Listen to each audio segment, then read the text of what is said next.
அவருடைய பலத்த கரங்களுக்குள்ள அடங்கிருங்க. கர்த்தர் நிச்சயமாய் உங்களை உயர்த்துவார். ஆமேன் சொல்லுங்களேன். ஆமேன் சொல்ல மாட்டீங்களா? ஆமேன். அப்ப உயர்த்துவார். அப்ப எங்க இருந்து வருது? எங்க போகணும்? ஆச்சரிய விட்டு ஓடுறேன் அப்படி சொல்லும் போது கர்த்தருடைய வார்த்தை என்ன வருது அப்படின்னா, அப்பொழுது கர்த்தருடைய தூதனானவர், நீ உன் ஆச்சரிய அண்டைக்கு திரும்பி போய் அவள் கையின் கீழ் அடங்கியிரு என்றார்.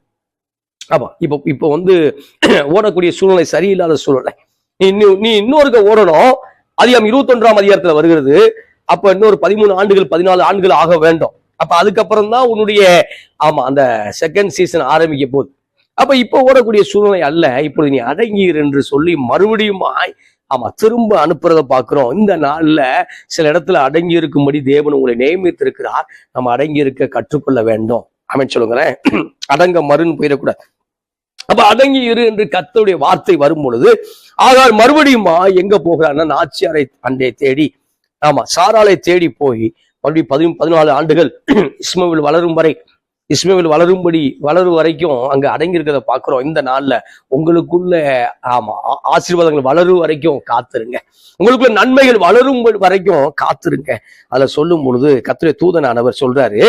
தூதனானவர் என்றால் இயேசு கிறிஸ்துவை குறிக்குது. தூதன் என்பது ஏஞ்சலை குறிக்குது, தூதனை குறிக்குது. தூதனானவர் என்கிற வரும் பொழுது மோசே சந்தித்தார். இங்கே சந்திக்கிற பல இடங்கள்ல கர்த்தருடைய தூதனானவர்